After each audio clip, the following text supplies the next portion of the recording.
which means it's another week of high school football in North Georgia. Hello, everyone. I'm your host, Will Cooper, joined alongside my co-host, my longtime broadcast partner. You know him, you love him, the man, the myth, the legend, the man that had to be born on Valentine's Day because he is an angel. And if you don't believe me, you should just hear him sing. It is Art Mosley. Art, how are you doing, my friend? Coop, the embellishment keeps getting better and better and better each week. I am doing with an intro like that. How could I not be doing fantastic? Well, as long as the check's clear, I'll keep going. Okay, you know what? I told somebody at one time that they said, "Oh, they talk good about you." I say, "I pay them a lot of money to say a lot of nice things about me." Right? You do what you have to There do. you go. Hey, I get it. If I had the money, I would pay people to talk good about me. But best I get is bad picks every week. I don't know about that, man. Your picks are pretty good to me, and you do a phenomenal job of bringing this whole podcast together. We couldn't do it without your partner. So the brain behind the outfit of the North Georgia Sports Report is none other than Will Cooper. He'll never take any credit. That's the kind of guy he is.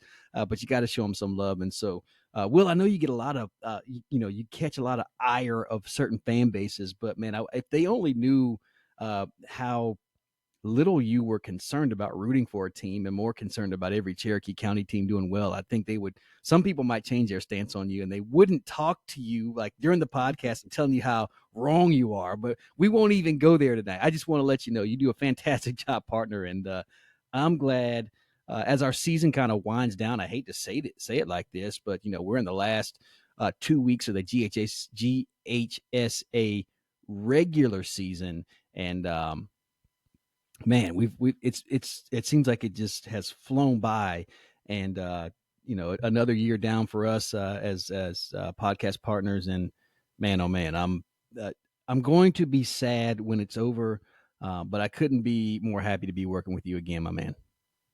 Hey, same here. This is year 4 for us on the podcast. Year 4, year 5, something like that. Mm-hmm. I know on the North Georgia Sports Network it's year 3, but we have obviously worked beforehand in the past as well. But no, man, I listen. I hope it becomes part of people's routine too, and it's certainly a part of yours and mine to be here and doing this. And yeah, to your point, I think if people knew that I really just want every county team to go undefeated if possible when they're not playing each other, then that would be my pick. So I'll echo that sentiment with you, partner. Well, Coop, I don't know if we're going to be able to convince anybody today, but we do have an agenda to get done, and that agenda is to highlight our 6 county football teams. 2 of them were in action. We'll have 2 reviews. All 6 teams are in action this week. We have one inter-county matchup, which should be fantastic, and hopefully we'll have a couple of coach interviews to go along with that. But let's go ahead and jump into it, Coop. As we close in, I would say we're now entering like late October, so these games are really big. First up, we're going to go with the Cherokee Warriors. It was a battle of the Warriors over there at Emory Soul Stadium. Warriors were competitive, man, but just a little bit too much firepower from North Cobb on this past Friday night. Coop, your thoughts on that football game as North Cobb wins at 52-25?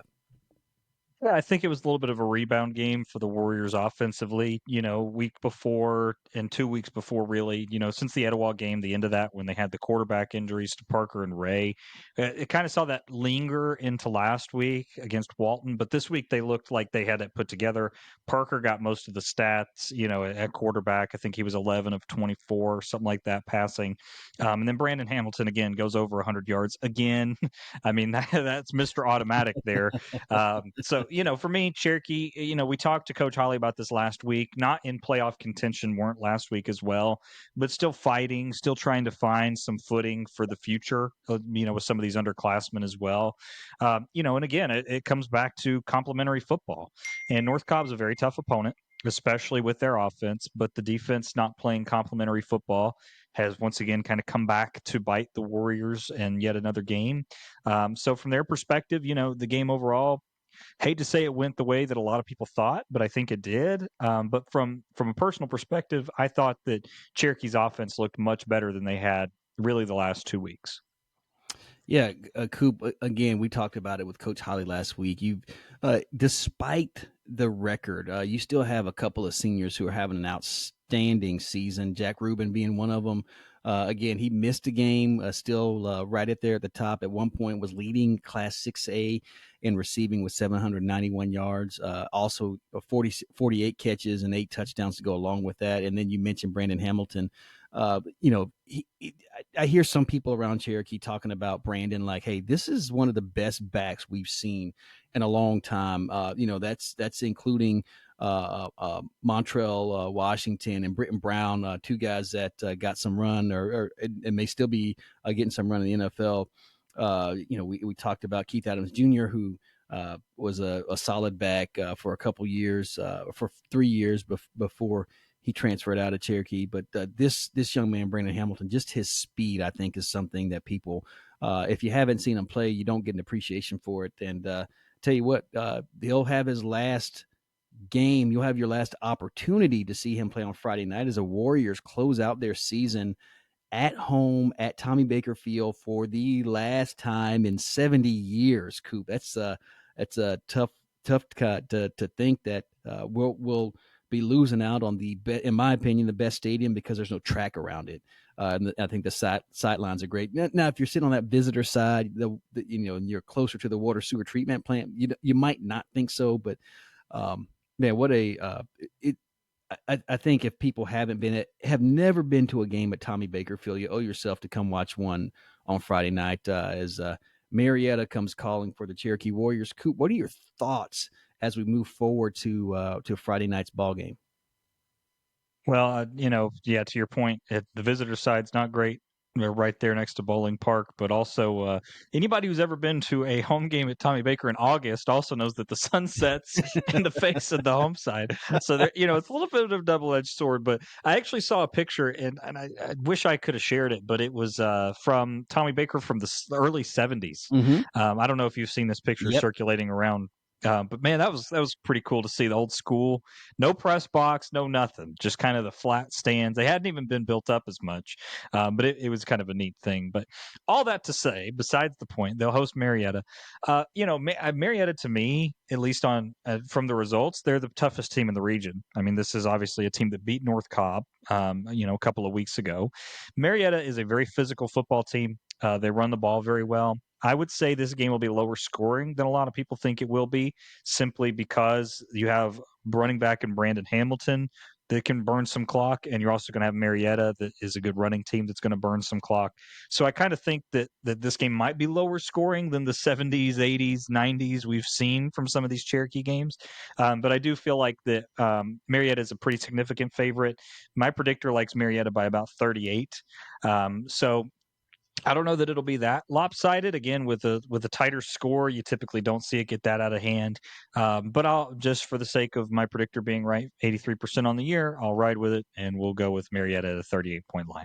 38-point line for the Blue Devils. Coop, you mentioned their big win last time out over North Cobb, 1-point victory that really puts them in the driver's seat at this point. Now, Marietta still has 2 games to play. They'll play Cherokee on Friday night, and then they'll play North Paulding to wrap up their season in a game that could go a long way into determining the region standings. Right now, if we can just run through them real quick, and I'll get back to my thoughts on the game here. But Marietta sitting at 4-0 in the region, North Paulding at 3-1, North Cobb at 3-1, and then Walton at 3-2. Those are your top 4 teams right now. But again, Marietta, you mentioned it, Coop. I feel like that's a team that's finding their stride.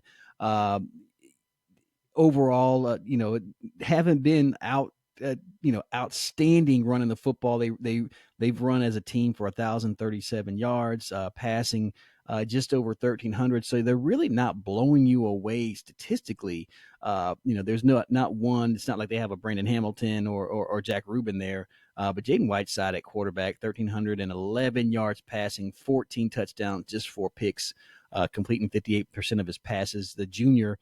And then again, I feel like a little bit of a youth movement. Running back, they've really gone with Titus Grant, 5'9", 220, kind of like a little muscle out there running the football. Grant, 324 yards, not getting it a ton, 4.2 yards a carry, but just enough. You hand him the ball 2-3 times in a drive, he's probably going to get you a first down. He's got 11 touchdowns rushing. I think, though, the question or issue will be, can the Warriors secondary handle guys like Samaj Anderson, who's a top receiver, another couple names, excuse me, Isaac Copeland. And I just wonder if Cherokee can get some kind of pass rush and play some complementary football. Coop, as you mentioned, is the defense has had some issues sometimes getting stops. Can they get off the field? And can Cherokee keep up with Marietta? And I think we undersold Marietta when they played, Etowah earlier this season and won that game going away 43-9. I think your predictor may be right. I think this game might be a little bit closer. You get Marietta coming off a bye, maybe sleepwalking into Tommy Baker Field a little bit, but I think the Blue Devils still win this one. Call it Marietta by 25. I think might be what we're looking at this week. So I think Cherokee's competitive early, but Marietta finds a way. Cherokee, you're going to have to make the fewest mistakes you've made all season. It's going to have to clean football game, no turnovers. You're going to have to play disciplined football, no penalties, and you got to get off the field on third down. I mean, I know those are kind of cliche. We can use that for every football team, but I think for the Warriors to play spoiler, which let's be honest, that's what they're playing this week, as they have effectively been eliminated from the opportunity for postseason play. Um, send your seniors out with a big one. It's the last home game at Tommy Baker ever. It's a big deal. I mean, I don't think things should be lost on that. Oh, we didn't make the playoffs. Oh, we only won 1 or 2 games. No, I think those kids will remember that last game if they win. So a lot to play for the Warriors on Friday night. Yeah, agreed, partner, across the board. I think that, if anything, hopefully the emotion of it being the last game at Tommy Baker, last game of the season for the Warriors, hopefully that can propel them to a better performance. I don't know, the talent disparity is there, unfortunately. You kind of mentioned some of the receivers, so I don't know that it's enough, but hopefully the emotional side of it makes it closer than my line. My lines are not what I want, by the way. I'm just telling you what the math says. So that's all that is. It's certainly not the way my rooting interest is not the same as my analyzation of these. Right. Sometimes you have to separate your head from your heart, right? That's how Yeah, I think that's how we pick these games. It's not like, oh, we want this team to win. It's just how we analyze what we believe the result will be. Coop, right. moving on here. We'll stay in 6A, Region 5. The Etowah Eagles, man, they had a tough night against Walton. That's something that Coach Vavra mentioned. He said when those guys at Walton put on that jersey, they expect to win. There's something that there's just some a history there. And Etowah's been up and down. They've had some good years, a couple of lean years, and I think Coach Vavra's trying to reestablish those good years at Etowah, certainly. And I tell you what, Friday night just wasn't things just did not go well for the Eagles at home. They lose, Walton. It's all Walton all the time. It was 42-8 was the final. Coop, your thoughts on that ball game? Yeah, this is tough, right? I mean, Etowah gets out. They looked better. They looked better in the first quarter than they did the other three. Mm-hmm. For me, it's kind of total domination. I think Walton, ran the ball for over 250 yards. I mean, it was just not a lot you can do with a stat line like that. I mean, it's just controlling the pace of the game. A couple of bright spots. Walker Hughes had over 100 yards receiving. Zeke Douglas continues his good work, a touchdown and a pick. Also I picked up 40 yards on the ground. I think for Etowah, when you kind of look at where you're at, um, I think the main thing to remember is that a lot of these guys are coming back. A lot of this is going to be, what are you kind of building towards? So I think for Etowah, you got to flush that game and kind of move on. With that loss, they've all intents and purposes eliminated from the playoffs. It's not technically impossible, but just to, yeah, it like 99% it is. So with that being said, I think that this is an Eagles team that's going to be kind of in a weird spot, getting ready for a Thursday night game coming up this week. So that's a little bit odd of a spot. And also, they haven't really been blown out this year. When you look at their performances, some of the scores got wide margins like Sprayberry does, but that game was tight up until Mm-hmm. the last very few minutes of that ball game. So I think for Etowah, they're kind of in a little uncharted territory. So, it's going to be up to Coach Vavra and that coaching staff to kind of get those guys back up on their feet, tell them, hey, we got to flush this one. It was one game. got to move on and get ready for the next thing because, at the end of the day, you're facing another very talented team coming up this week. Yeah, that talented team is North Cobb, who's looking to stay in contention at minimum for a home playoff game and would need some help from the Cherokee Warriors, and and then again would need some help the following week from North Paulding. If North Cobb, so North Cobb with a lot to play for. In Coop, you mentioned the Etowah. Just real quick, I thought we did see a little improvement. I know we talked about Coach Vavra talked about Zeke Douglas and being more efficient and effective. 17 and 26, completing 65% of his passes. That is much higher than what his completion percentage coming into that ball game. So a little bit more clean on that end for Zeke. Coop, they'll travel to Emory Sewell over to Ackworth, Kennesaw to go play North Cobb, and again an opportunity to play spoiler against a team who's going to be try to out physical them. We think with Zach Bellew at running back and Quavy Eccles again. You got a 1-2 punch for North Cobb. What does Etowah have to do to pull an upset? And again, almost along the same lines as Cherokee. Seniors out with the win, something they'll remember, and play spoiler. And as you talked about, you've got a lot of underclassmen coming back. This a win this week would be a great way to propel Etowah into the postseason. Yeah, it certainly would Excuse me, be. off season, not postseason, but off season. Yeah, you got to be careful there. Right. Again, not technically impossible for Etowah to make the postseason, but the amount of losses and things that have to happen is nearly crazy. But focusing on the real world aspect of this, I think this is a game that maybe features more of what Etowah is better at. When you look at Cooper Hendricks, Drake Mason, that defensive front seven's really their strength. Now that's not to discount the guys in the back end like Kane Moss that have had good seasons, but just collectively as a front seven, I think that's their strength. So they should be able to control the line a little bit better than maybe we're expecting. And I think it comes down to, again, we've kind of been asking for it all year, but can you run the football effectively?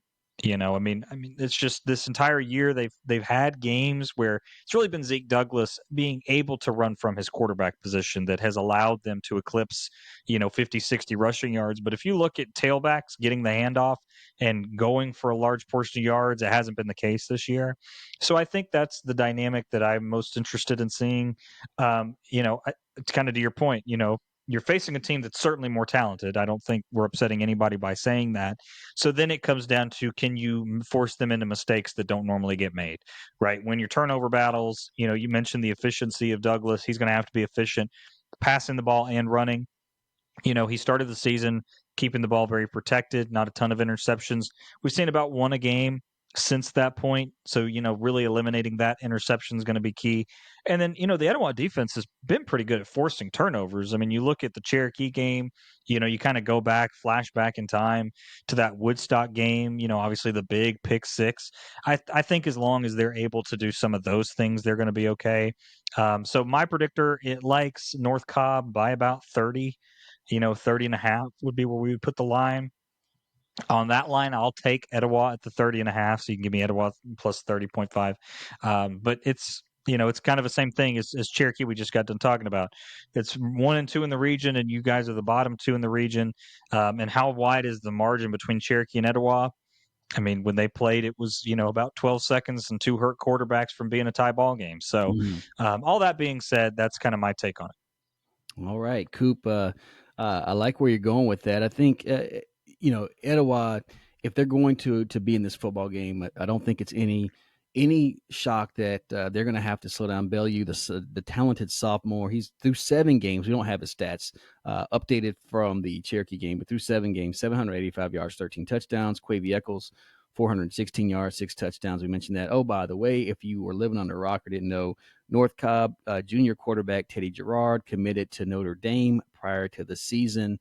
Coop, I don't want to, maybe this is just me. Stats may be a little bit underwhelming. 1,162 yards, 60% completion percentage, just 7 touchdowns and 3 picks through the first 7 games. So, and that's no disrespect, but just some curious statistics there for Gerard. But I think some of that lends itself to the fact that North Cobb and Coach Queen are run first and want to be physical up front at the point of attack. I think I think North Cobb will probably, or not probably, I believe North Cobb is too physical at this point in the season. I think next season, Etowah is a little bit closer, depending on how the regions shake out next year. But this week, I think it's all North Cobb. I like the Warriors. I'm going to take this game might be a little bit closer. I like the Warriors by 21.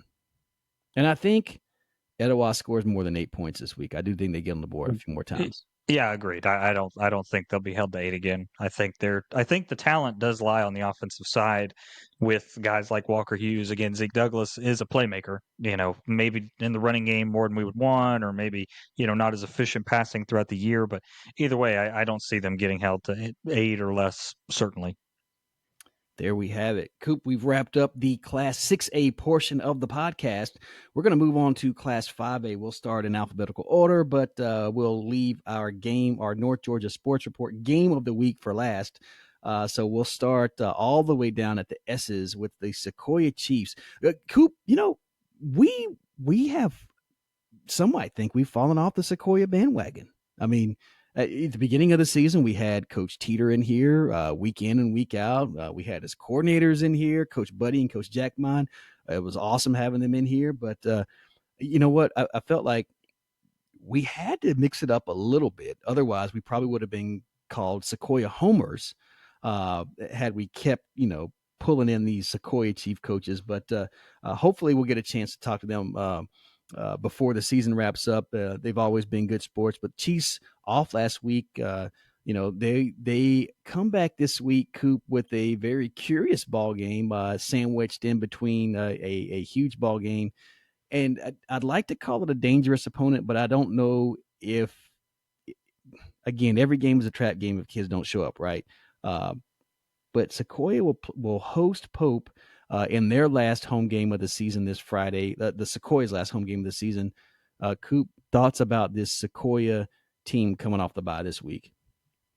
Yeah, I mean, I think the comment about, us being Sequoyah homers, I certainly don't agree with it, but I have not moved them for my number one ranking in the county power rankings. So can't really argue with that argument, I guess. But talking about Pope, I mean, look, there's even a limit to the amount of BS that I can say about a team. And Wow. that's kind of where the rubber meets the road with Pope. Pope has obviously not won a football game. They had a little bit of a fast start against Creekview. Showed a little bit of life early, and it's at Sequoyah. How would you make this a trap game? It's off of a bye week. That's hard to make a trap game. Sequoia's. I don't really even know how to make this sound Because worse because their game the yeah, next week is against their rival that they need to win. That's why it's a trap game. And they're 16, 17, 18-year-old kids. No, I get that. I get that. Stretch, yes, it's a stretch, Coop, but yeah, that's how I get there. So here's the argument about a trap game, though: is that the team that's doing the trapping has to be talented enough to do it. I don't even know that Pope has the ability to like Lassiter, right? You remember that game against Woodstock? Like, we were like, man, that could be a trap game. But is Pope capable of scoring 28 points on somebody besides Cherokee's defense? I mean, wow, ouch! Shots fired. Good grief! I mean, Wow. sorry, but if you look at what they've done, that's the only time they've done it. No, in all seriousness, from Sequoiah's standpoint, hopefully the bye week got him a little healthier. We saw Rajecki didn't play against Lassiter, played against Woodstock, bye week, and hopefully he's feeling better to where he's capable of producing not only these 2 weeks, but Sequoyah is one of the only teams that is locked into the playoff. They're in the playoff. It's just a question of where they end up. So super key there is to keep him healthy and everybody healthy on the team. And then I think secondly, it could be a little bit of a good prep because Pope runs the ball is really their strength. They do run the ball. So Sequoyah is going to play Creekview next week. So I guess that could be your argument, is that you could prep a little bit for Pope because they're like typed opponents, if that makes sense. So my predictor, like Sequoyah by 73. There's no way that Sequoyah is going to win by 73 just because the running clock limits that. So I'll take Pope plus 73. But I mean, Sequoyah can pick a number if they're on their game. Coop, you can score 91 points. I believe it was Creekside did prove you could score 91 points in a high school football game, even with the running clock. Yeah, that was against DeSoto in Texas here. No. Actually, 2 weeks ago they did it against. I want to say it was.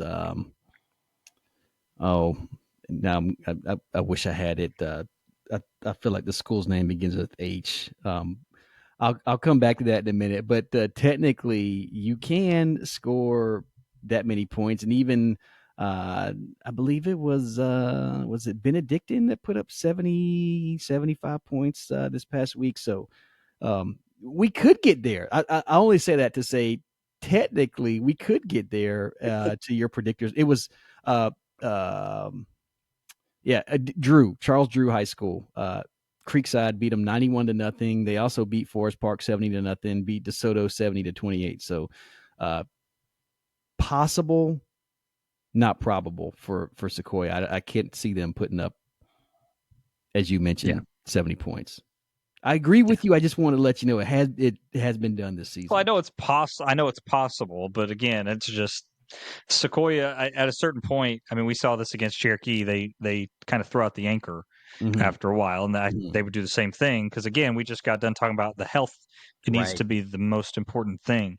So I don't see them. If they're up 35-0, I can't imagine that we'll see hardly any starters unless they're trying to work something out in the play calling. So that was my point. Not that they can't; they certainly could. It's possible. I'm aware.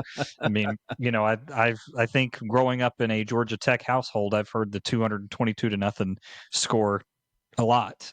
So I'm aware. Well, I tell you what, you did mention Pope getting off to a fast start against Creekview early. Kind of great scheme by Coach O'Sullivan. You did mention they do run the ball. It'll be Ivan Darden Jr. and Ethan Alterman. They kind of get a thumper in Alterman. He's a little bit bigger back. Darden Jr. is a little more shifty. He's a good pass catcher out of the backfield as Darden Jr. That's one of the things I think that has plagued Pope is inconsistency in the passing game. Hudson Marenko has a pretty good arm, but he has been off target a little bit. Just a junior. That's a young team. Alterman, again, the senior from a pretty talented Pope team last year that didn't make the playoffs, but probably likely would have if they were in a new playoff format and you were taking power rankings. But if ifs and nuts, if ifs and buts were candies and nuts, and then every day would be Christmas, right? Swing and a miss, but Well, no, that's how I say it. You say then we'd all have a Merry Christmas. There's other iterations, Coop. Cut me some slack here. I mean, that's all right. Obviously, we got the claws out here. Yeah, we do, man. You're stepping on my toes, man. Back to Sequoyah. The Chiefs. I do think it could be a trap game. The thing is, Pope could go up early. I don't think you're gonna shock Sequoyah. They could go up 7-0, 14-0. I don't think Sequoyah. I don't think Pope is gonna run away and hide. And the problem, and this is, I don't know if this is Pope's issue. I don't know as much about them as I should possibly, but I just felt like getting a chance to watch them. They got in a position against Creekview, and it was almost like, oh man, here we go again. They scored early. They had all the momentum, and then Creekview scores a touchdown. Pope tries to fake a punt, and it gets picked off, and it's just kind of like you can see the wheels coming off the bus, and we've seen teams in our county that have been in that predicament before, but I just don't see a situation where Pope is able to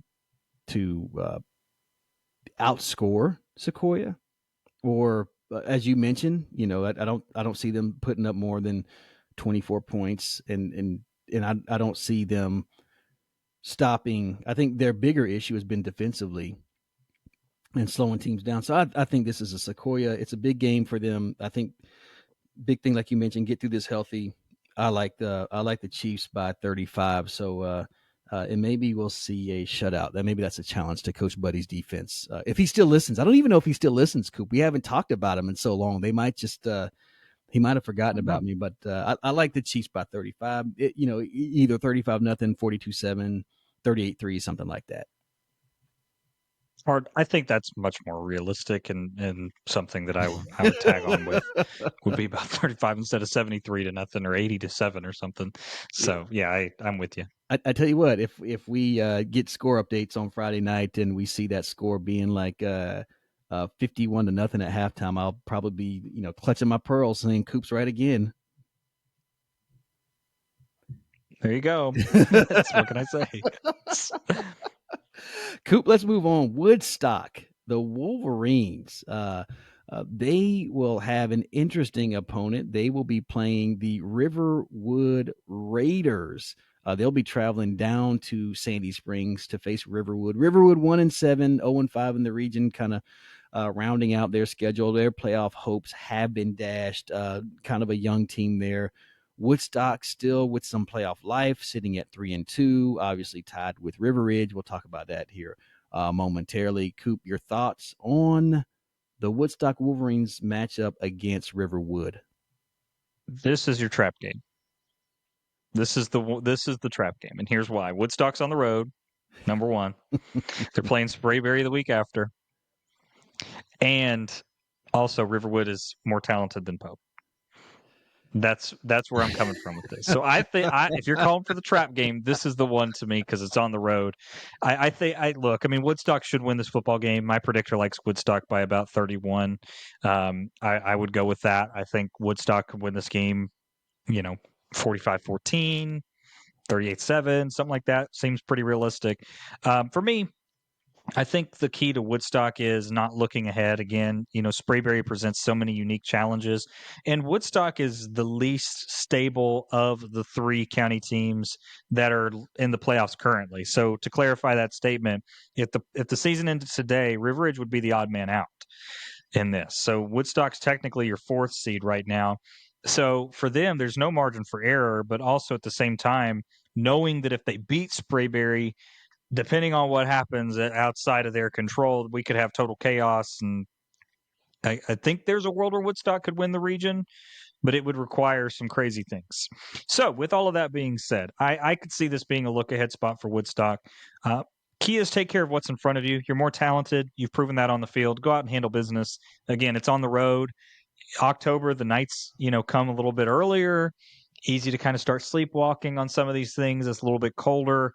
The pads pop hurt a little bit worse when it's colder than it does when it's in August. So be tough, be mentally tough, and be ready and handle your business so that when you get back home, you can handle Sprayberry next week. Coop, I can understand your methodology or methodology around the calling this a trap game. I just think Woodstock had their trap game. They survived against Pope. I don't think that. I do think Riverwood is more talented top to bottom. I just don't think that Coach Devon will have any trouble getting his troops ready, motivated to play. And I just think that scare has already happened for them. It is there is potential for them to look ahead. I just don't know if Riverwood has enough Jimmys and Joes to make that possible.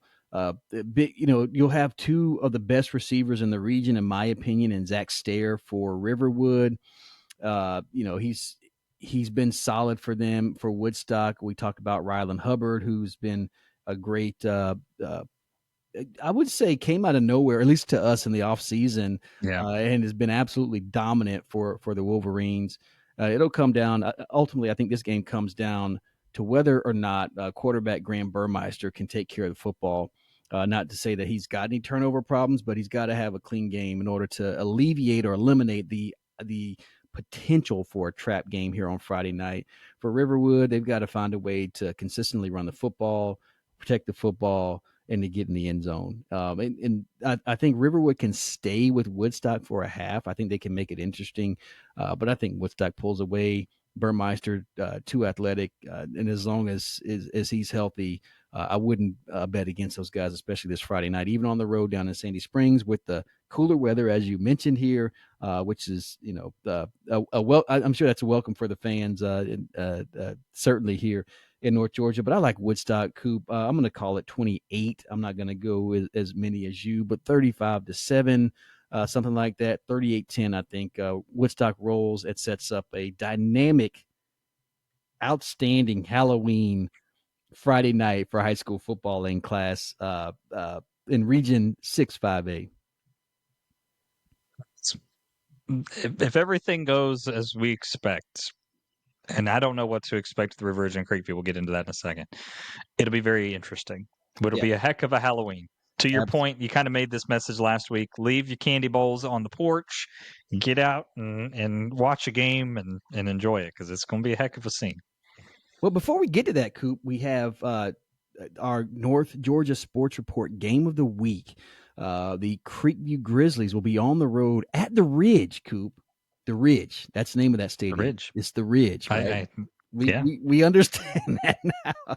At the Ridge down in Woodstock, Georgia, over there off Arnold Mill Road. River Ridge Knights hosting Creekview. Coop, we'll talk about Creekview first since they're the visitors. We'll save the home team for last. Creekview, again, we talked about their game against Pope. They've got a big one coming up. They're going on the road. Let's take a step back before we even go there. I think we have Coach Williams calling in. I know we had promised the listeners some interviews. I think Coach Williams is calling in. Let's go ahead and go to that right now, Coop. And joining us now on the North Georgia Sports Report podcast, the head coach for the Creekview Grizzlies, Coach Trevor Williams. Coach, thank you for being back with us. Thanks for having me, guys. Always a pleasure. Absolutely, Coach. We always look forward to it, especially as we're getting down towards the end of the season. You guys coming off of a bye week after, a couple of really the Sprayberry game. Obviously, that was a super emotional game. I think for a lot of us in the county, it was just right there. And, like I've said on the podcast multiple times, it feels like Sprayberry is kind of the antithesis of Cherokee County. But with all that being said, Coach, you guys get the bye week. 2 massive games coming up. Everything's still in front of you, including that door for playoffs and a region title when you play Riverwood and Sequoyah. But tell us about the bye week. What have you seen from your team and their response coming off of that overtime loss? Yeah, obviously responded with a big win against a well-coached Pope team. They came out with a great plan. Coach O'Sullivan over there does a great job. Schemed us up a little bit early. Coach Martin and the defensive staff made some adjustments, kind of settled into the game, and were able to make some big plays offensively, some explosives, and really proud of how they put a complete week together. We were able to play some young guys, play some seniors in that one that don't always get the recognition and the love they deserve. So that was fun. But man, this bye week's been really, really good for us. Went back to work on fundamentals, blocking, tackling, base stuff, and just try to get better at what we do and continue to harp on showing up Monday ready to improve. Regardless of what the scoreboard said on Friday, can we find something to attack and improve through the week? And they've done a nice job of that. Coach, that's been a message that you've been preaching to us all season long. Nothing's changed. Someone who I want to point out, and I feel like I'm a repeat offender by calling this guy out, but Mason Munn is absolutely balling at this point of the season. I had a front row seat to watch you guys play Pope, and we're kind of reading off the play of the game from last week, and it's Mason Munn. And no sooner do I shut my mouth, Mason comes up with another interception, then goes in and scores a touchdown. You mentioned his willingness to do whatever it takes to win, and it seems like he's finally he's having this breakout season on the defensive side of the ball, but really on both sides of the ball. Can you just again put into words what kind of player this young man is for your football team? Yeah, Mason's played a lot of varsity football for us. He scored his first varsity touchdown as a 9th grader. Was the starting tailback as a sophomore and junior, is getting college recruiting interest as a running back. And like I said before, came to us in the offseason and said, Coach, whatever you need me to do to win. Man, and when your leadership guys talk like that, when literally all they care about is finding a way to win, you got a chance to do something special. And unfortunately, he got banged up in the scrimmage against Cherokee, got a lower leg bone bruise. and was hobbled, played on that leg for the first 3 or 4 weeks till we were able to get him fully healthy. And man, after that fall break bye week, you really see what Mason's capable of, and he's been unbelievable for us in the locker room, on defense. And then now the weather's cooling off a little bit on the offensive side as well, and glad that he's been able to find pay dirt the last couple of weeks. Coach, kind of a little bit of evolution that we've seen with your offense is that you guys have been able to run the ball much more effectively from week 8 to than you were week 1.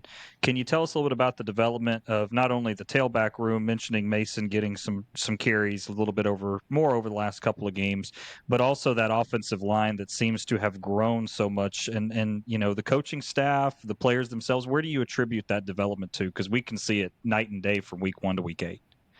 Yeah, absolutely. It's a little bit of everything. We're young offensively, right? We graduated. I would say most of our production puts it lightly, as well as really 3.5 starters on the offensive line. You got Ryan Sullivan back. Journey Cowart kind of finished the year. Caleb Glover was in there, in and out last year. But Colton Champagne has come on and played really, really well for us. Ryan Marinson, makes his hay on the defensive side, but he's another unselfish kid that's come over to anchor us at right tackle. Getting Derek Mizak back from injury. North Forsyth, I think he played 10 snaps, and then we kind of worked him back into the fold. But having a guy like that at the point of attack is huge. Obviously, getting Alex healthy and ready to roll in region play has been big. But, man, that running back room with Vines and Lott and Mason Munn has just been fantastic. But, it's a little bit of everything. It's getting guys back from injury. It's getting guys healthy. It's getting a young offensive line time to gel, and just getting everybody comfortable and getting them where they need to be. And our coaching staff has done a phenomenal job of, being patient, understanding that it's a process, right? It's not going to happen overnight. Just continue to swing that hammer and strike the stone. And that's been big for us all year long. And hopefully we're reaping the rewards of it later down the stretch. Coach, a couple more questions here before we let you go this evening. I have been a harsh critic of your fan base over the last, this season. For something seems a little off, front row seat. And it's not that they're not showing up. It's just crazy how quiet and unintimidating I felt like the Den has been a couple of weeks. Do your players, and this is this is a personal question for me, but do your players feel that or hear that? Like, your student section, phenomenal. Those kids are absolutely in it. And it stood out to me kind of early when I got a chance to see y'all play, and I was like, oh, okay, maybe I'm just being harsh. And then, I heard some students say, oh, you guys got to get up and cheer. And I was like, yeah, I absolutely agree. And you don't have to answer this, Coach. I'm going to be on this. I'm going to be on this stump for the rest of the season. Now, this is again, you lost a ton of offense, lost a ton on defense. Probably, if you would have asked most people, if you got a winning record, that would have been a huge success. You guys are in the hunt for a region title. Do your players listen to the noise? Do they not even care? Are they just going about their business? What's the sense in the locker room right now this point of the season? Yeah, first of all, our student section, like you said, is phenomenal. And those guys show up week in and week out, and they do a really good job. And listen, we started really, really slow, with injuries and youth and all those things. And we didn't give them a lot to cheer about early, right? But here lately, have given them a lot more. So, we tell our guys all the time, ignore the noise, good or bad, right? If people are patting you on the back, it's just a matter of time until they're hard on you again. And if they're hard on you, they don't know the work you put in and the effort you put in. So we're really focused on our locker room, our group of guys, and just playing the best football we possibly can down the stretch. Mate, Coop, before you ask your question, a very political answer. I think you need to run for county commissioner when your coaching days are over. That's a great answer, Coach. I'll leave that to the career politicians. They can have it. Well, in spite, or maybe much different than other coaching staffs that use us for leverage, it sounds like maybe they're telling you to turn off the podcast. So that's good, at least, that we're not being played in the locker room, because sometimes we worry about that. But Coach, obviously 2 massive games coming up, but obviously the one this week is the first step, playing the River Ridge, a team that has kind of been an enigma in ways, beating Sequoyah and then getting handled by Sprayberry. What's your take on the Knights, and what's it going to take for you guys to be successful on Friday as you continue that hunt for a good playoff spot? Yeah, I've got so much respect for Coach Collins and the job he does and has done at River Ridge and his staff. Always well coached, always do a great job on special teams, present so many challenges. I mean, the two running backs on offense, the offensive line is playing tremendously well. And the receivers are a huge deep threat, anytime that they put the ball in the air. And then defensively, they do such a good job scheming folks up, stopping the run, keeping the ball underneath, keeping the ball in front of them. They make you earn everything you get. And you see that by the results on the field. They're not giving up a lot of points. Coach Collins is going to do a great job of making sure that his guys are well coached. They're not going to beat themselves. They're not going to make a ton of mistakes. So they make you earn everything you get. And we're excited for the challenge, but our guys know that it's going to be a 48-minute test of wills, and we're looking forward to it on Friday. Coach, before we let you go, we couldn't let you get out of here without asking you maybe just a high-level one or two thoughts on the playoff system next year. And we know that regions will be maybe thrown around a little bit here with realignment coming up in November, I guess is when we'll get the first look at that. But initial thoughts on the playoff format, looking ahead a year from now? Yeah, just kind of briefly looking at it during the bye week and trying to figure it out a little bit. I think there's good and bad. I don't think there's a perfect system. It worries me, I guess, is the best way to put it, just because sometimes what you control is the teams they put in your region. If we're still going to have regions and we're still going to have a set number of games you're required to play, how does that impact your power ranking and strength of schedule and all those things? And then how then best to set up your non-region schedule to help you out. I think there's more strategy probably moving forward to that non-region scheduling than there has been in the past. You've had coaches kind of hang their hat on playing a tough non-region schedule to get themselves ready for the region and be battle tested. And now, depending on the region you're in and those types of things, that may or may not be the best way to set your team up for playoff success. So I think there's going to be some growing pains the first cycle there, the first couple of years, and some tweaks and changes that have to happen. But, at the end of the day, if everybody's playing by the same set of rules, then, the top 32 will shake itself out, and then you'll get in the tournament, and that's what matters. And once you're there, anything can happen. Fair enough, Coach. Great points that you bring up, and it certainly will be interesting to see how schedule works out over the next 24 months. But regardless, you've got, as you mentioned and talked to Will, you got a big one and enough to say grace over, not just the last 2 weeks, but this week in particular. So we wish you the best of luck as you all travel down to the Ridge to face the River Ridge Knights for an all-important Region 6-5A matchup. Coach, thanks as always for joining us. We do appreciate it. Yes, sir. Thanks again, guys. Go Grizzlies. So thank you to Coach Williams for joining us here on the North Georgia Sports Report podcast. Enjoy talking to him. And, I think he kind of echoes the sentiment that we have about this Creekview team, right? It's like, take the first 4 games, put them in a container, take the last 4 games, put them in a container. And here we are.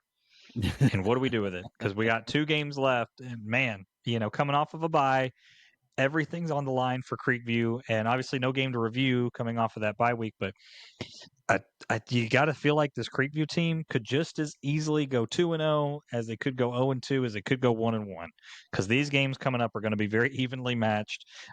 So appreciate Coach Williams being with us. Anything he said that interested you there? Coop, I think he's preaching the same message he was when his team was struggling earlier in the season. I appreciate his frankness. I still think he let his crowd off the hook. I'll still, I'm going to continue to bang that drum. Those fans need to be louder, regardless if those kids are listening or not. And again, this has nothing to do with the student section, which I'll probably catch a lot of strays for this, or maybe direct shots, but I still think Creekview football student section, bar none, best in the county. Sorry, Sequoyah. That's just my opinion. But I think the message, getting back to Coach Williams in that interview, the message he's preaching, like, hey, just again, turn the scoreboard off. Are we better today than we were yesterday? And I think as a result, that dog will hunt more often than not, and it has been hunting. And Creekview has looked apart. Coop, let's remember they looked really good against Pope. We talked about Pope already, but they were able to bounce back in a game that almost looked like it could have been a trap game with Pope going up early in that ball game. But Creekview was able to bounce back. I don't have Sprayberry ranked in my top 10, but Georgia High School Football Daily does. And so you take a top 10 team in the state to the brink, to overtime, and fall short. So this Creekview football team is for real. I think Coach Williams knows that. I feel like his team has rallied. He talked about Mason Munn. He talked about all those guys on the offensive line, the group that doesn't get a whole lot. I know we talked about Ryan Sullivan probably more than anything, but Journey Cowart and Colton Champagne, Ryan Marinson, and guys like that, just coming together at the right time. That doesn't mean they're going to win this football game here on Friday night, but I do think those guys have found a way to, it's what it seems like, play their best football when it counts the most right now. That's what good teams do. That's you take your strengths and you learn and you develop and then you become better at them and you find a way to secure your weakness. I mean, we saw that to your point against, I'll say this till the cows come home. In partnership with Sprayberry, the officials defeated Creekview in overtime by a point. And I mean, to me, that was the emblematic version of what Creekview can be this season. Is they were more physical, they were more disciplined. Which, I mean, it's not hard to be more disciplined than Sprayberry. Any 5-year-old kindergarten class is more disciplined than Sprayberry is this year. But Wow. they handled their things. So for me, I feel like Creekview's in a spot where when you look at what they've done and where they are now, depending on how they come out, I mean, it sounds like he's really happy that they had the bye week. I think it couldn't have come at a better time. You talk about Creekview's schedule kind of doing this little ramp motion, it kind of did, where they got that nice dip in the middle to build some confidence, figure out what they wanted to do in region games, and then beating Woodstock on the road, again, Sprayberry, whatever, and then Pope, getting a fast start, but being able to come back. I think this is just such a strong team. I don't know how they match up against Riverwood and Sprayberry is kind of the question. So there's going to be a lot of questions answered for me this week as we kind of move into breaking down this game once we talk about Riverwood here in a second. Well, let's go ahead and move over and talk about River Ridge right now. And again, we talked about the Knights. We mentioned Sprayberry. They're over here catching strays about their discipline again by you. And but in any event, the River Ridge Knights, defeated by Sprayberry, lost their quarterback in that ball game, had to go with the backup, and things just weren't the same. But before we talk, we talked about that game already. Before we talk about the Knights, Coop, it's uncanny how we have these coaches calling right on time, right? Isn't it uncanny? They just show up right when we need them. It's funny how it works, really. Coach Collins always on time. We've got him on the phone. Let's go to that interview right now, Coop. And joining us now on the North Georgia Sports Report podcast, the head coach of the River Ridge Knights, Coach Mike Collins. Coach, thank you for being back with us. Thanks for having me, guys. It's good to be here. Absolutely, Coach. We always look forward to it, especially as we're getting down to the meat and the potatoes at the end of the season here. You guys coming off of a bye week, last time out was against Sprayberry. Obviously, a disappointing result, some injuries and things like that. But tell us how your team has responded in the bye week and how you feel like the guys have kind of come out with their energy getting ready for Creekview this week. Well, it was a little bit of a slow start in the off week. I think it was a combination of losing a tough game and being an off week, not really having necessarily an opponent to prepare for. But as the week went on, guys started getting a little more pep in their step. And this week we've had 2 really good practices, and weight room sessions have been really, really good. So we're having a good week and super excited about the opportunity coming up this week. Coach, this region, so much can happen in these last 2 weeks. A lot on the line for your team. How do you keep your team focused to one game at a time? It'd be tough to.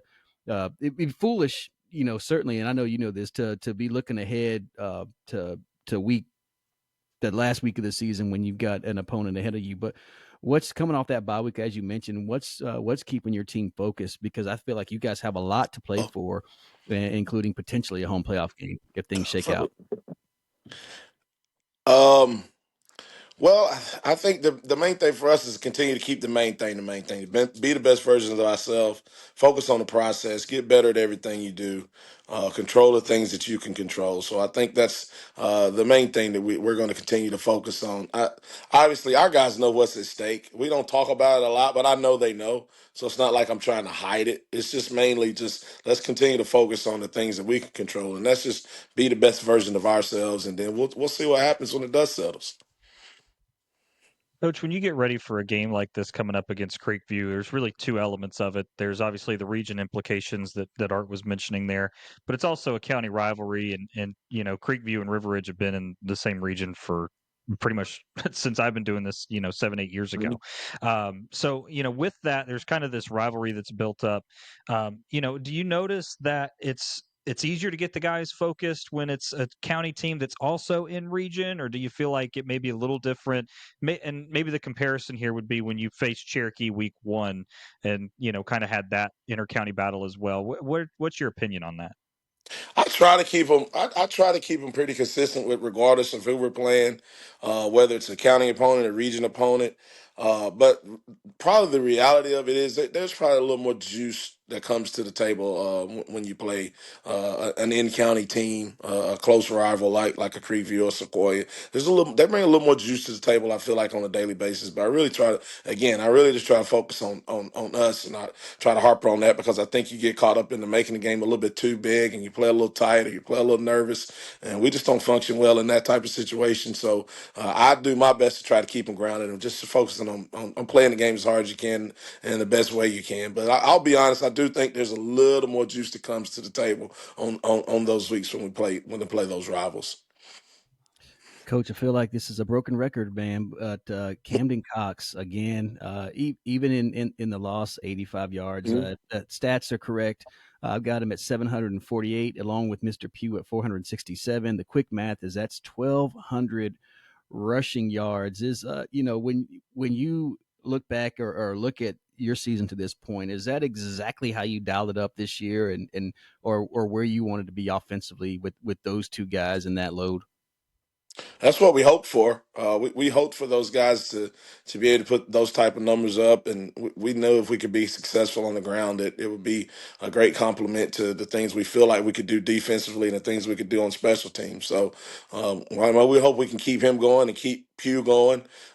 Maybe add a couple other guys to that mix, and we feel like if we can establish a run game on any given Friday, it just gives us a chance again to play complementary football, to be in the game and have an opportunity to hopefully to come out with a win at the end of it. Coach, this week getting ready for Creekview, kind of getting into that matchup now. I kind of call this a classic late October Cherokee County rivalry. You've got a really good running team in River Ridge facing a really stout Creekview defense. What do you see as being some things about the Grizzlies that might present you some obstacles, and what's it going to take for you guys to be successful come Friday? Man, I'll tell you, like I think that since it's been established out there at Creekview, it's just I think they have a standard. If you put that green on, it's you better play physical football. So the first thing you got to know is when you play this football team, they're going to hit you, and you better be ready to hit them back, and you better be ready to do it for 4 quarters. So it's kind of an alley fight type team. Like they're going to make it an alley fight. So you better be able to stand in that ring and take big blows, and you better be ready to throw some blows back. And we know that we've been up against it. It's just a matter of can you get in there and can you do it for 4 quarters once you see it. So I think it's can you be physical enough? Can you hold on to the football? Can you avoid penalties and be awesome if you could get a couple takeaways yourself, which is really difficult against them. If you could do those things, hopefully you have a chance late in the game to win it. Coach, before we let you go, we couldn't let you get out of here. We've asked, I feel like every coach we've interviewed this question, at least since the news came out. But the playoff landscape this year, we know how it's going to shake. Well, we know the top 4 seeds in the region are going to Mm-hmm. go on to the state tournament. But the GHSA has come out and they're going to use this power ranking formula. Have you and your staff, or even your athletic director, have you guys kind of talked about what this might mean for either especially non-conference or non-region games, as regions get realigned also this year. So a lot is up in the air. But what are your thoughts, and what kind of pre-planning goes into that for you guys, even while you're in the midst of a opportunity for a playoff berth? Yeah, this is something I'll speak for myself personally. I've been kind of hoping for it, just to see how it works out, to see if it's something that we like. Um, because my experience, first round Langston Hughes, first round Roswell. You know what I mean? And the way the new format is out, we wouldn't have been opening up with those teams in the first round. It would have been more of a comparable game. I feel like personally for River Ridge. Mm-hmm. I feel like we've had some turf first round draws, and now with the new format coming out, it may be a little bit different for us. So I was definitely in favor for it. But to answer your question, yes, I'm having some conversations with, right now it's always a rat race to get your non-region games, Mm-hmm. and so your philosophy has to change just a little bit because every game counts now. It's just not a non-region game that's preparing you for your tournament. It's a game that's going to give you some points or not give you some points. And so you got to kind of look at it. You go out and schedule somebody you feel like, well, yeah, we probably have a chance to beat those guys, but how many points is that going to get you? As Mm-hmm. opposed to scheduling somebody that maybe they beat you, but if you're competitive enough, it may get you more points. So yeah, we're weighing all those options right now. We're just kind of compiling a list of hopeful non-region opponents and try to match up the best we can based on what we feel like our team needs to be prepared for region play, but at the same time, what our team needs to acquire those points that we may need to try to be a part of that 32. So it's an interesting offseason with scheduling, something that I've never experienced before, but it keeps me young, something different that I hadn't had to do over the last 29 years. So I like it, and it's been fun. It's been good conversation, and I'm anxious to see how it works out for everyone. Well, Coach, we hope even before we get to that, we wish you the best luck on Friday night. We hope it does work out. It should be interesting to see. I know Will and I have our own opinions on that, and more so on the flaws of the system and the fact Mhm. that we'll never get to a perfect playoff system. Right. In any event, you bring up some great points, because I know you're sick of seeing Roswell back-to-back years in the Yes, first sir. round. That's And that Langston Hughes trip wasn't fun either, just in case you wondered. We ate good. We ate good before the game. That was probably about the highlight of the whole thing. So Well, hopefully it will provide some. I don't know if parity is the right word, but just some better first round matchups. yes, sir. Weekend, at least in the first couple of rounds. But anyway, Coach, you got a big one on Friday night at the Ridge.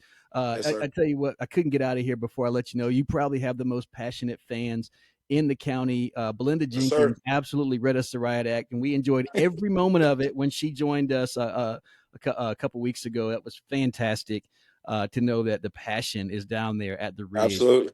Yeah, And she's fired up, man. We love her. Yes, sir. And abs- all of yeah, them are that way. Yes, sir. fired up is an understatement. I think Will and I got taken to church when we interviewed her. So I'll leave it at that. And we certainly do wish you the best luck on Friday night. And thanks as always for joining us, Coach. We appreciate you. Thanks for having me, guys. Go Knights. So again, thank you to Coach Collins for being right on time, as always. Much I appreciated mean, for him joining us on the podcast. I tell you what, not only is he always on time, Coop, always on time, he always brings it. And we certainly appreciate talking to Coach Collins. Now I get to ask you. You asked me about Coach Williams. I'm going to ask you about Coach Collins from our interview and speaking with him. Anything stand out to you? I always appreciate his honesty, right? Because when we ask the question about like the bye week, it'd be so easy to say, "Oh yeah, these guys responded," and but to be honest Mm-hmm. and be like, the first couple of days they were slow. I mean, we lost to Sprayberry, injuries bit us, and we were slow. And so I appreciate the honesty from that standpoint. I have learned better than to listen to Coach Collins and draw any assumptions from the result of the game.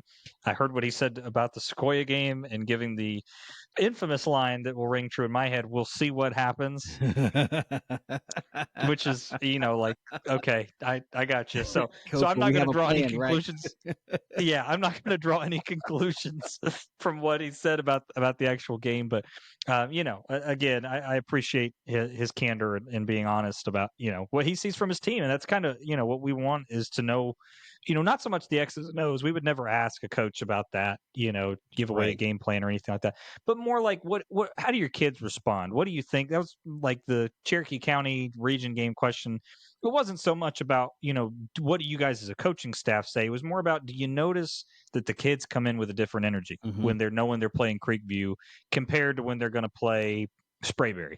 Do you notice that? So that, just appreciate him having the feel for the team. And again, I don't think that River Ridge could have gotten a better coach than Collins. And, if he doesn't have a lifetime contract, he should get one.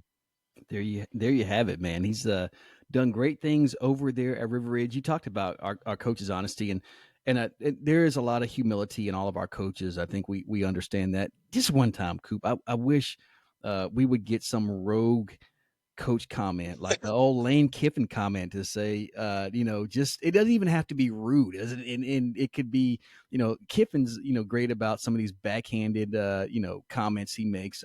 We don't have any of that. It's probably for the best in high school football, at least in Cherokee County. But man, just one We need to time. get Kemper back on. Yeah. I could, yeah. But even then, these coaches, I think what you get from that, at least in Georgia high school football, is it's a fraternity. And I think we know these coaches have a lot of respect for each other, and Coach Collins and Coach Williams are very complimentary of each other's football teams. So, nonetheless, enough of this nice guy stuff. Let's talk about what we think is going to happen. Coop, I'll let you go first, man. Creekview River Ridge, our game of the week. What are your thoughts? We can take both teams and kind of break this thing down. Yeah, River Ridge's health, is Hunter Lockerman, what's his status? Mm-hmm. Do they have a game plan developed? Injuries never come at a good time, but if he's not able to go, at least you had a bye week to prepare your backup and Mm-hmm. develop a plan for what you want to do. Right. So I think it comes at a good time for River Ridge from that standpoint. For Creekview's standpoint, I think they play a pretty standard ball, man. I mean, it's line it up and go. So, we saw Landon Barnes come in. Alex Penrod's had some injuries throughout the season, kind of missed some games. What's his availability? Is he going to be back to 100%? At this stage in the season, almost no one's 100%, even off of a bye week. You're usually operating at about 80, 90% off of a bye. So I think that's question number one. Question number two for me is running the football. Again, I think we have a little bit of a immovable object, unstoppable force going on. If there's a team in the county that has the linebacking core capable of tackling Camden Cox and Micah Pugh, it is probably Creekview.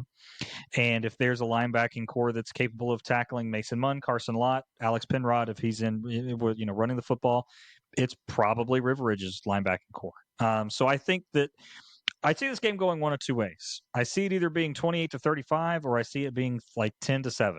I don't see it being, any other way. I don't see the middle ground happening. My predictor likes River Ridge by 11. Again, that doesn't factor in injury, so it depends on what side of the coin you view that at.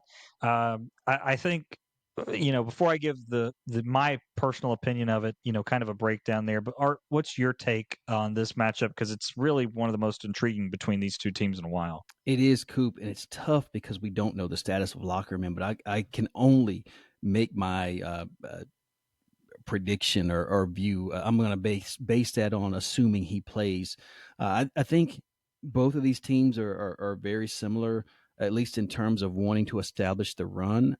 I think that the more experienced running team is River Ridge, in my opinion. I just feel like you've got a senior in Camden Cox who's been there, done that. That's not counting Mason Munn, who's had to play both sides of the ball. If in my opinion, if Munn was the feature back, then he hasn't been. He's been selfless. If he was a feature back, I probably feel a little bit different. I do think Munn will get some carries in certain situations on Friday night. If Lockerman doesn't play, you got to believe that Creekview is dialed. They're dialed in anyway to stop Pugh and Cox, but you got to think that really hampers River Ridge and Coop. If they throw the ball, even if Lockerman plays, I can't imagine they would throw the ball more than 10 times in the ball game on Friday night. Coming off an injury, maybe. I think that's where they can be dangerous, though. Lockerman plays, they're not throwing the ball a whole lot. You get this. Even Coach Collins said you get those dirty eyes looking in the backfield, play action. You get hit by a big passing play. So I think River Ridge will be very strategic in throwing the football. Creekview's going to have to find a way to push the ball down the field. I thought they did a pretty good job of that against Pope, but River Ridge's secondary is a little bit different um, than Pope's secondary. So can Penrod or Barnes uh, manage to limit the turnovers? I think that's one thing I'll be interested to see. Certainly, the team that doesn't turn the ball over has an excellent opportunity, but it was a turnover against Sequoyah that was a big difference maker for River Ridge. And so Creekview's going to have to be able to, when they do go to the air, be very judicious about who they challenge in the River Ridge secondary. And maybe small advantage, Coop. You mentioned I do like River Ridge's linebackers. I just think they're just a little bit smaller, a little bit, maybe a little bit quicker, but certainly excellent tacklers. But the one advantage I think Creekview has, if their quarterback gets injured, they've got two proven guys who've been under center all season long, where River Ridge doesn't. But also River Ridge has had 2 weeks or a week and a half to get prepared for this ball game with or without Lockerman. So those are my thoughts. If you want my prediction, I think this game goes down to the wire. I think it is. I like the River Ridge Knights at home by 3 points. I think this game is a close one possession game, and I think they win it by 3. So I think how I view this game is totally dependent on how you view teams. If you view a total body of work, River Ridge is your pick. Mm-hmm. If you view recent form, then Creekview is your pick. And the one hinge game for me that I have no idea what to do with it is the Woodstock game, because both of them played Woodstock. They obviously had very different results. Here's where my hesitation comes in on both sides. Creekview's passing offense has looked significantly better over the last 2 weeks than it did a month ago. That's the one area that I think they've really come on strong. With that being said, if ifs and buts are candies and nuts, we'd all have a Merry Christmas. If Creekview threw for 150 plus yards, I think the Grizzlies win, but I don't think they will. I'm going to take the Knights to win this by 7 at home. I think it's going to be honestly, in my heart of hearts, I think it's going to be 7-7, and Camden Cox is going to break off a 70-yard run with like 3 minutes left, and that'll do it. And it'll be 14-7 or something like that. I just don't. I really, my predictor has the over/under on this being 55. If that was a Vegas line, you can bet the mortgage on the under for this game. I mean, there's no way this game gets over 55. You heard it here first. As Miss Belinda Jenkins says, I'm keeping receipts. I'm writing that down now. Bet the mortgage under 55. We're going to review that next week. Yeah, and don't bet on high school football, you degenerates. But that's generally that's what I would that's what I would say. I don't know how you get to 55. I really don't. So with that being said, River Ridge by 7. I think they save themselves the trouble of having to worry about what happens next week in regards to other teams for their playoff spot. I think they'll secure that this week by beating Creekview. But man, it's close either way. It's close either way. I tell you what, in Creekview, interesting. We didn't talk about this with Coach Williams, but this is a team that could win a region title. With 2, they close out the season if they go undefeated, and then they need some help from Woodstock the last week of the season. It's also a team that can be on the outside looking in, depending on what happens. They could be out of the playoffs. Yeah, so very precarious spot for the Grizzlies. I think they're not. I don't think they're going over to River Ridge thinking, okay, well, we're fine. We don't need to win this game. Ultimately, I think they're going to do their best to go 2-0. And, if it's Sprayberry that goes undefeated, so be it. And I think while these teams continue to fight for and jockey for seeding, Coop, I think these teams really don't want to travel to South Georgia to play Thomas County, Central Lee County in the first round of the playoffs. I think that's or Houston County, depending on one of those three. I think really you draw those 3 teams, and maybe Lee County might be a little bit down this year. But what does that mean? The number 1 seed, you get maybe someone like Veterans, who's a really a beatable team, but everybody else is going to have to work for it down there as region 6 matches up with Region 2 in South Georgia. And again, we saw what happened when Region 2 came calling for Sequoyah last year. It was an absolute track meet for the first half, and then Coffee just ran away with it. KJ DeBruce and Tyrese Woodgett, fantastic, unbelievable effort. But anyway, we've got 2 more weeks of high school football before we even get there, and then the bye week. So while we mention that, Coop, if I may, I know we talked about it in passing. We love to do another fan episode. Our idea or our goal is to record this the first full week in November. So the week after the regular season, there is a bye week in between the last game of the regular season and the playoffs. So I'll call out Etowah, Cherokee, Creekview, and Woodstock. If you guys have a fan who wants to come on the podcast, we want to do something similar to what we did a couple of weeks ago with River Ridge and Sequoyah, just a super fan or a regular fan or below average fan, doesn't matter. We'll take it all at this point. We want to hear from you, the listeners. We'd love to have you on the podcast. We promise you we won't. We'll play nice. That's our promise. But you don't have to play nice with us, apparently. But we do want to welcome you into our jungle, and would love to hear you. So we'd like to do that again. That would be.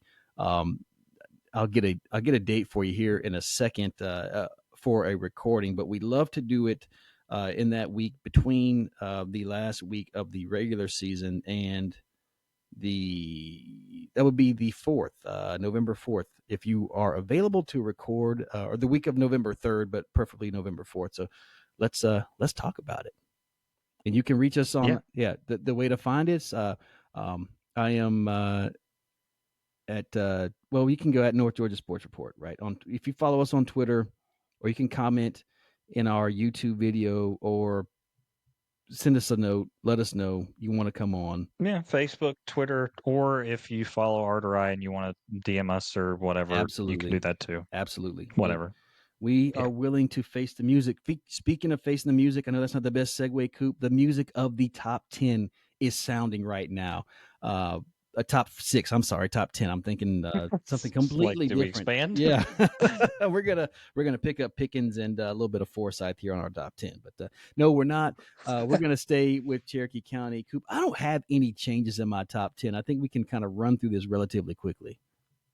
Yeah, I'm the same. So if you I don't even think commentary is necessary because we've kind of elaborated on it. So if you just want to go back and forth, we can run through it. Yeah, I've got Cherokee at number 6. Same. And I have got Etowah at number 5. Same. And now I've completely forgotten where I was at number 4, but I do believe I had Woodstock at 4. Same. River Ridge at 3. Same. Creekview at 2. Same. And Sequoyah back up top at number 1. They never moved for me, so where else would they go? Yeah, so there you go. The Sequoyah homer over there, Will Cooper, ladies and gentlemen. Yeah, that's me. Known Sequoyah homer. The Creekview alum turned Sequoyah homer, Will Cooper, right? Yep. Yeah. Very well known. Just giving you a hard time, partner. I tell you what, as we're winding down here tonight, and again, we thank our coaches, Coach Collins and Coach Williams, for joining us. Lively discussion with both of those gentlemen. Nice to get their insights, not just on their games this week, their teams, but also their thoughts on, playoffs for the next season and how that playoff format changes. Coop, do you want to ask about Friday Night Lights on Preston? Were you able to make it to a game this past Friday? I know it's been unbearably hot in Texas, or maybe that's normal, but at least for us Georgia boys, it's been a little hot. It's been a little hot. No, pretty much everybody was off last week. Big bye week. We got out to the Star. Lebanon Trail took on Independence. It was a big win for Lebanon Trail, 35-28. So a good win for Lebanon Trail. They're on the outside of that 5A playoff looking in. Not impossible, but their last 2 games are against some really good opponents. So not necessarily holding our breath for that. But I'll tell you, this week, man, is the game of the week, the month, the year. The Allen Eagles are coming up to visit Prosper. This is a top 50 national matchup and a top 5 state matchup. This is number 2 versus number 5 in the state. And again, this is number like 42 versus number 49 in the country. So, I mean, it's going to be like a college football game. And luckily, Prosper's facilities are much like a college stadium. That's the picture I sent you that one time we got rained out and had to move down. So, crazy place. Should be a lot of fun. Allen is known for having the largest enrollment. They have over 9,000 enrollment at their school. Prosper's half of that, but Prosper has rolled everybody they've played. So a little bit of David versus Goliath going on here. Allen was the favorite to win the they don't call them regions here, they call them districts. Excuse me. But they were favored to win the district, in February of last year. So all of that kind of comes to a head. They're both 8-0 coming into this, or 7-0 coming into this matchup. This is really where the rubber meets the road. Here in Texas, we're a couple of weeks behind the Georgia schedule, so they're playing a little bit later into the season. And most importantly, it looks like it might be relatively comfortable at time of kick. So, because that's 89 yesterday. So October 20th. Y'all pray for me. We certainly will, Coop. That is unbearable, man. Well, look, thanks again for the Friday Night Lights on Preston update. Always good to hear what's happening in Texas high school football. I have not been to a Texas high school football game, but just from our conversations and some of the pictures you sent me, it does seem like an absolute circus and probably more exciting than a University of Texas college football game, which seems to be the most overrated, boring sporting event in the face of the earth. But that's just my unbiased Nothing opinion. like overtime in Lexington.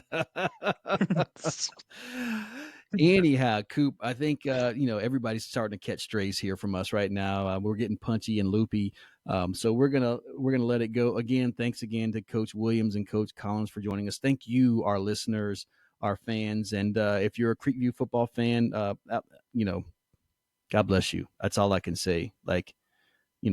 We'll get some. Maybe I can come out and coach you guys up on how to cheer for your football team. And it's not everybody, Coop, but it's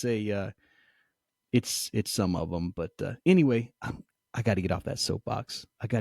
Great matchups this week. Again, Etowah playing on Thursday night for all you folks that are headed over to Embry-Sewell. That is a Thursday night game. Last game at Tommy Baker for the Cherokee Warriors. We're looking for Sequoyah and Woodstock to take care of business against teams they should take care of business. And then Creekview and Riverwood, a big matchup that will hopefully set up a fantastic end of season for all of our Cherokee County football teams. For Will Cooper, I have been Art Mosley. We appreciate you lending us your ear for the last hour plus. We hope you all have a great week and go out and watch some high school football. Have a great night, everybody.